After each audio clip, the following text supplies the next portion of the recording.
lagi, karena kamu akan kembali kepadaku dan aku akan mengamalkan apa yang kamu kerjakan. Jadi sudah jelas ya, bahwa di dalam Al-Quran sendiri Allah itu sudah berfirman seperti itu. Kita sebagai anak itu harus menjaga image baik, walaupun orang tua kita itu pandang orang lain ya, atau tidak benar kesalahan apa-apa, tapi kan selama anaknya itu baik.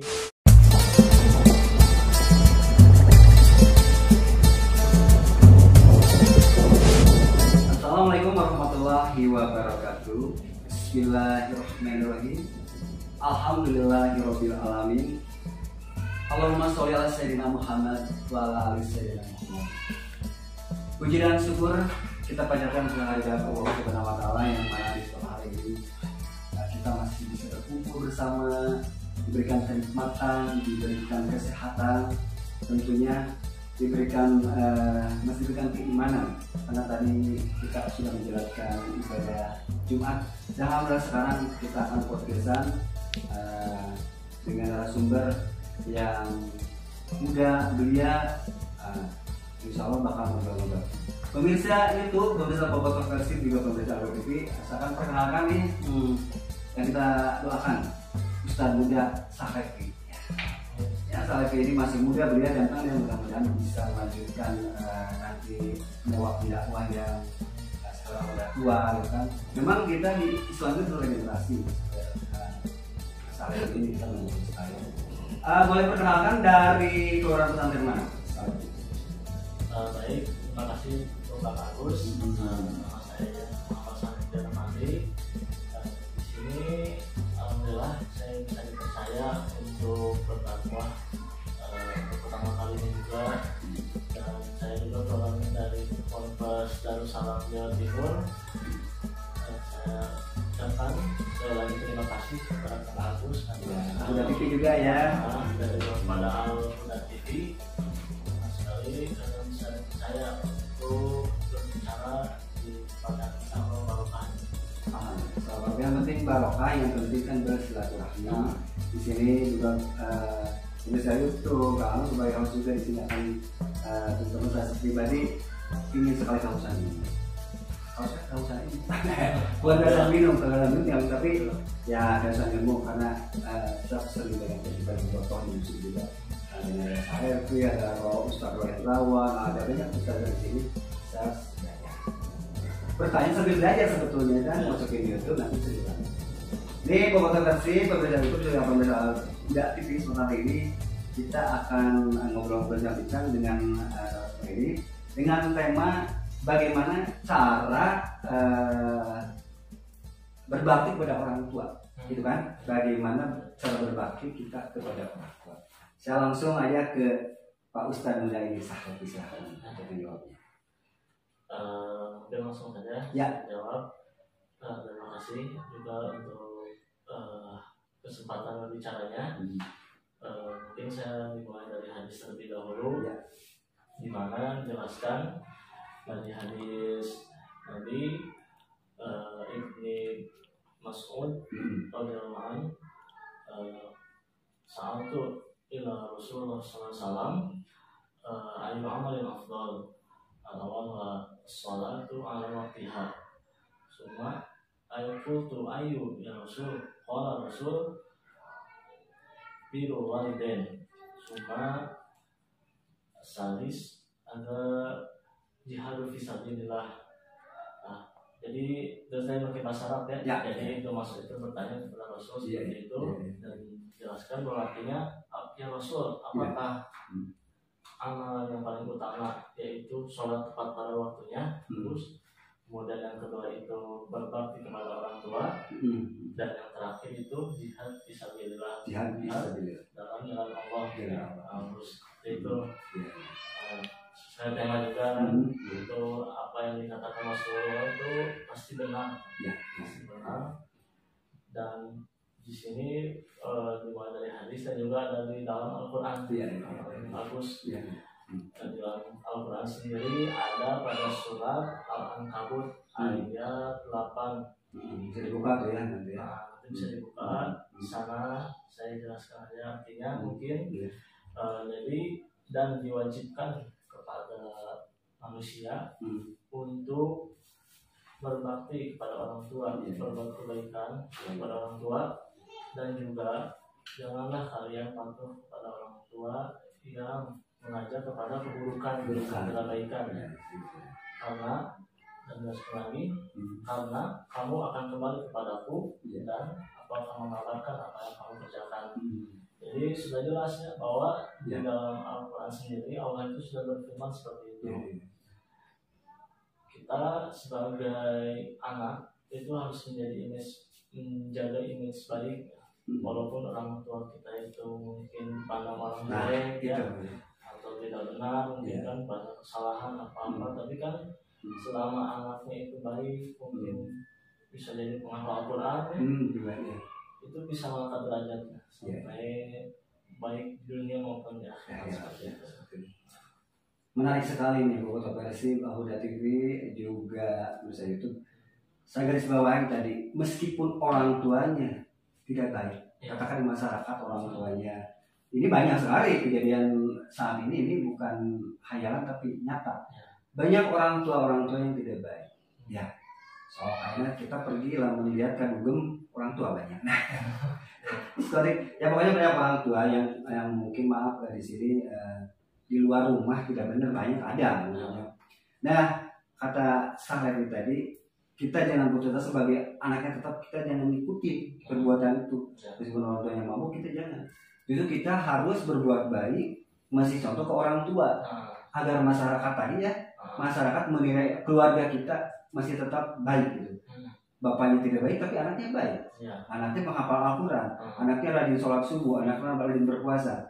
Itu alhamdulillah bisa di tetangga, di masyarakat itu bisa bisa menghalangi atau bisa jadi contoh, bisa contoh buat orang tua, meskipun orang tuanya benar tapi diusahakan anak muda, anak-anaknya harus benar. Itu ya garis bawah itu seperti itu. Masih banyak nih pemuda-pemuda juga yang orang tuanya tidak baik ngikutin. Ada juga. Contoh mungkin pada kenyataannya banyak nih yang saya temukan orang tua yang cerai dengan istrinya, suami istri cerai, anaknya dipustati banyak sekali. Itu kira-kira mengatasi anak-anak orang tuanya tidak baik supaya jadi baik, kira-kira solusinya seperti apa nih, Pak Ustadz? Kalau dari saya sendiri dan menurut apa yang saya baca sebelumnya itu jelaskan keutamaan untuk berbalik kepada orang tua itu yang pertama itu kita bergaul dengan baik. Bergaul dengan baik di sini itu maksudnya kita membuat kegembiraan atau membuat bahagia orang tua dengan kita berbuat baik aja. Kita bergaul, kita mengajak kemana gitu kan, misalkan mengajak untuk mengaji di mana, karena kan berbuat baik itu tidak hanya kepada orang, emang kepada orang itu menjadi sedekah, tapi apalagi kepada orang tua itu menjadi lebih baik. Kumaha misalkan kalau orang tuanya ke meskipun anaknya misalkan orang tuanya jarang sholat tapi anaknya pas sholat atau sholatnya orang tuanya tidak mau sholat, gimana? Kalau di sini tuh mungkin lebih ke sabar, karena emang pasti hidayah itu tidak tahu datangnya kapan Kang Agus.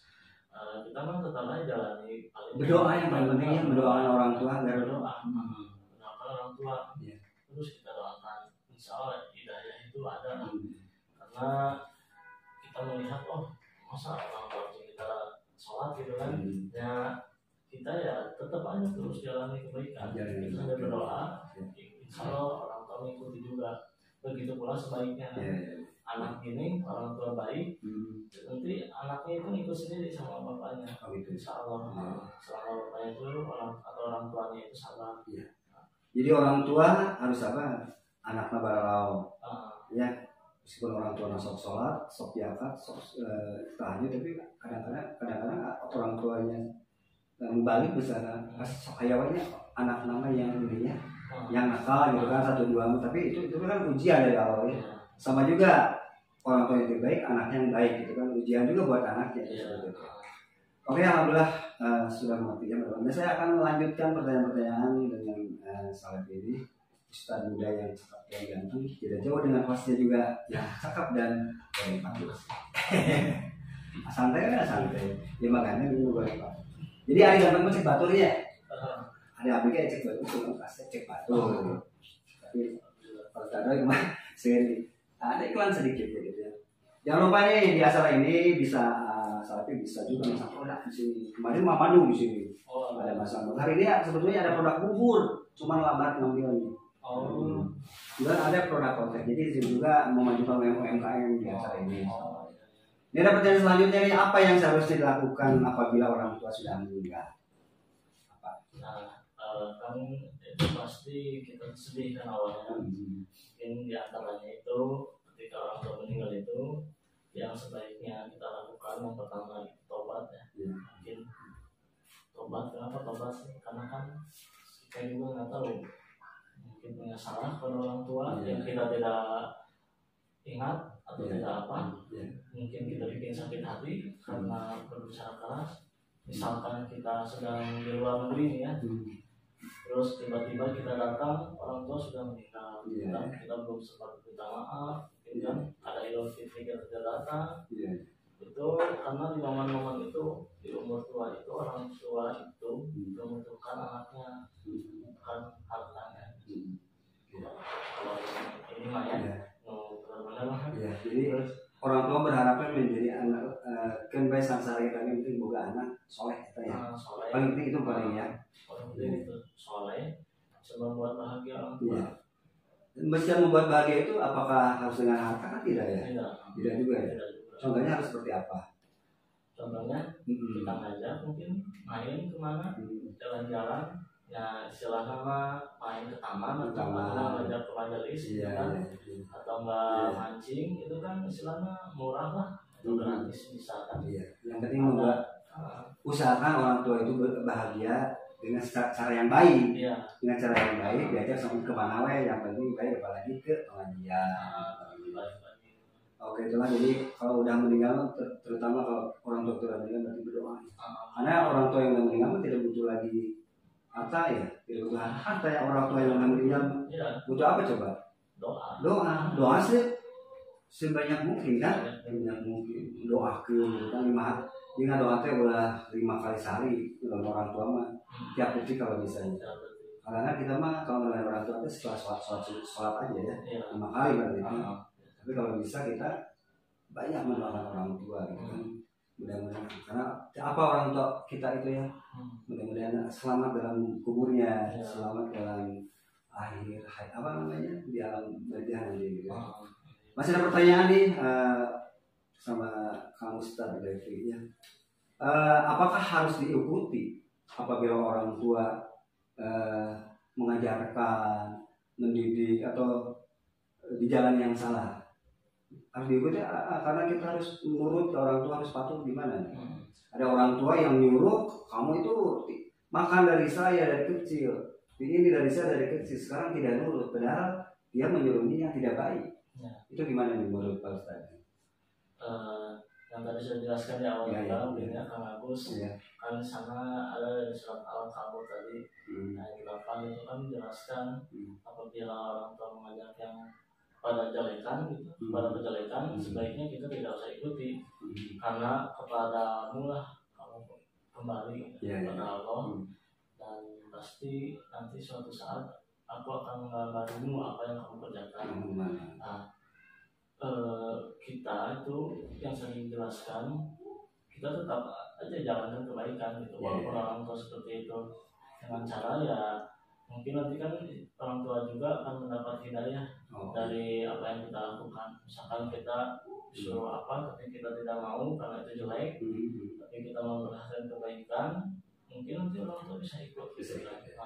Nah ini mah perbuatan kamus dulu ya. Saya dulu sejak SMA ya ngambil rapot itu kan guru menyuruh, kepala sekolah nyuruh atau apa namanya wali kelas nyuruh ambil rapot itu sama orang tua. Saya mah nggak pernah orang tua datang ke sekolah selama 3 tahun sekolah. Jadi ngambil rapot itu saya nyuruh tukang beca. Bahkan dia masih gitu. Saya lama lamun rapot sama orang tua, suruh tukang beca dibayar sama rokok sama saya. Langsung dia kali sama wali kelas ini orang tua Kang Agus, iya orang tua saya. Kenapa ya orang tua Kang Agus tiap tahunnya beda-beda gitu. Karena tukang becanya beda-beda. Apakah itu saya salah, dosa atau gimana? Ngambil rapot nggak sama orang tua sendiri. Gitu. Karena orang tua sendiri kadang-kadang lagi sibuk, kadang-kadang asa pengen simpel. Tukang beca depan jalan, depan sekolah, itu betul kelakuan saya dulu. Gitu. Ya, SMA waktu SMA ngambil rapot sama orang lain itu salah gak itu? Nah, sudah jelas kan kalau di mata umum itu pasti salah kan? Ya. Tapi kalau menurut di mata agama juga sebenarnya sama salah ya. Karena kita istilahnya menipu orang tua apalagi itu sama aja kita mengambil hak yang seharusnya dipenuhi orang tua. Orang tua seharusnya tahu bagaimana itu banyak konser aja banyak di Bandung yang saya kata saya juga banyak nggak apa-apa tapi itu kan masa lalu ya mudah-mudahan Allah mengampuni dosa mereka termasuk saya juga masa lalu kan itu makanya sekarang kami lebih fokus belajar ke Roy Hendrawan ke Ustaz Buas ke Ustaz Kang Dedi juga Ustaz Levi belajar agama itu lebih belajarnya seperti ini belajar sama pembahasan itu bisa dalil-dalil seperti itu memang belajar di pesantren berapa lama? Kalau saya sendiri itu belajar selama 5 tahun. 5 tahun ya. Tapi kan emang banyak itu pengalaman yang berdapat. Tapi kan nggak tahu sendiri kalau udah keluar kan, wah kadang bebas gitu kan. Sama sambil berjalannya waktu ya sama saya juga masih belajar gitu kan. Tapi ini sebagai regenerasi memang ada cita-cita dan niatnya untuk menjadi seorang pendakwah menggantikan yang sekarang udah berhasil ada niat nggak itu? Sekarang insya Allah ya. Kan masih diberi umur dan rezeki, insya Allah mau. Gitu ya. Ada niat ya. Mengamalkan ilmu yang sudah didalami selama 5 tahun tadi kepada masyarakat, kepada semua orang-orang yang terutama anak-anak muda nih. Anak muda saya kemarin udah pergi sama Kang Roy, Kang Ustaz Buas, di mana anak-anak muda ini di masjid kosong. Nah itu tugasnya saya dengan Kang Levi sebagai anak muda harus memperjuangkan rumah carana. Dengan gerakan apa kita pikir supaya anak-anak muda ini zaman ini tertarik ke masjid. Nah kita harus pikirkan bersama-sama. Apalagi Levi ini anak muda ini masih muda ya, yang mudah bisa mengajak. Karena orang-orang muda itu bisa diajarkan anak-anak muda gitu. Kalau orang terus pernah sih. Oke, itu obrolan kita berbeda itu serta beberapa versi juga audio TV. Mungkin nanti di kesempatan yang lain kita ngobrol bersama dengan Ustaz Ganteng Alevi ya. Mudah-mudahan sehat selalu ya. Kita doakan bersama Kang Alevi. Saya udah canggung gitu kan.